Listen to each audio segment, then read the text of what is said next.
Okay, guys, come line up real quick. Let's go through normal warm-up and then basic tumbling. And let's have a great practice. Bears on go. Go, bears. Feel the tension in your legs and your feet, knees right off the floor. You gotta curl that pedicure. Okay. I'm Justin Howell, and I'm co-head coach of the Cal Women's Gymnastics program. I coached club gymnastics in the Bay Area for a long time. Loved every minute of it, but was ready for a new challenge.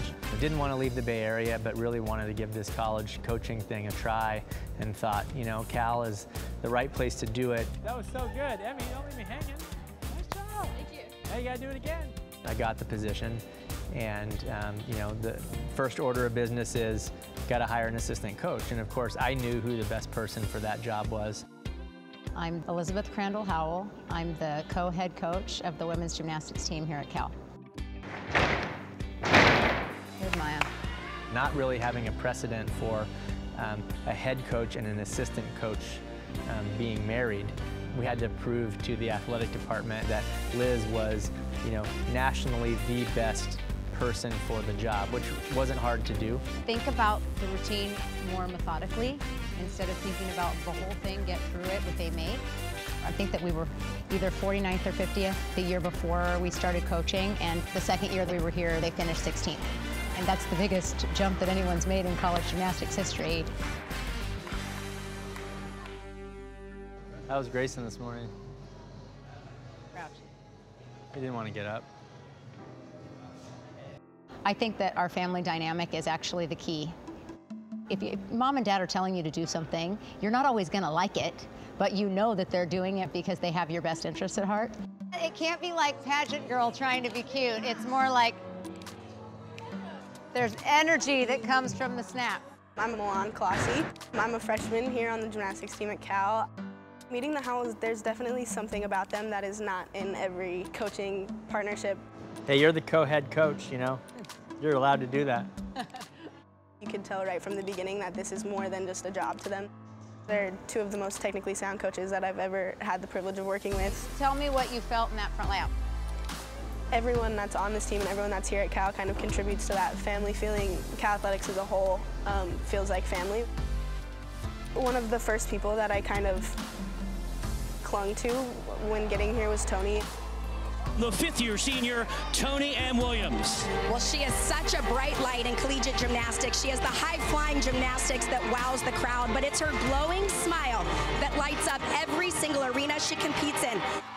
She was the first person that was like, I've got you, like this is a team, we're all here for you, we love you. And she didn't even know me. I feel like people in general grow and rise in the face of tragedy. Much concern from Justin Howell, Liz Crandall-Howell. It all happened so quickly in the moment. A very emotional moment for our entire team. We got her back behind the curtain to be with the medical staff.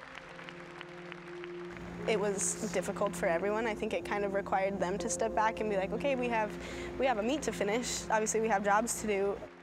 Liz collected the team because we're still in a meet. We have a whole nother event to go, which is beam. And balance beam is difficult on any given day. And I think there's some words going on there encouraging the Golden Bears on beam and to overcome what happened to Tony Ann Williams. The goal at this point is to really show how resilient they are.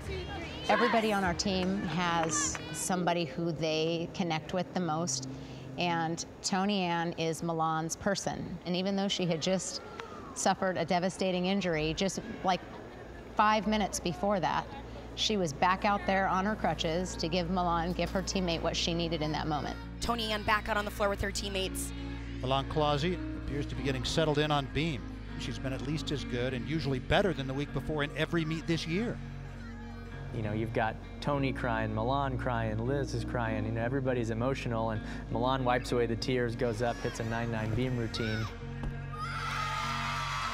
Beautiful routine. It was a pretty phenomenal moment, you know, one that I'll never forget, and I think that one that ultimately probably brought our team a little bit closer together.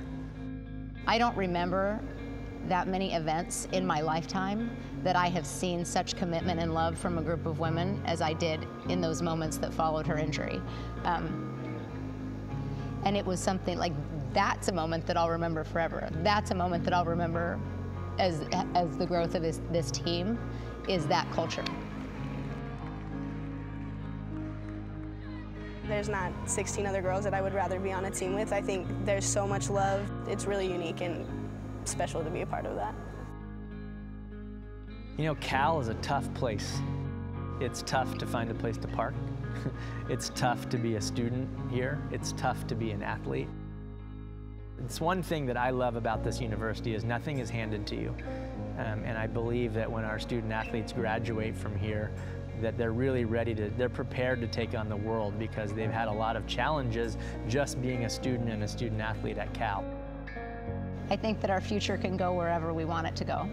I don't have any plans to stop moving forward. We're definitely competitive, and we definitely imagine ourselves being at the top. And so we'll keep doing whatever it takes to continue to make them the most excellent human beings that they can be. And whatever success comes from that will be a byproduct of you know, the kind of human beings that we're developing.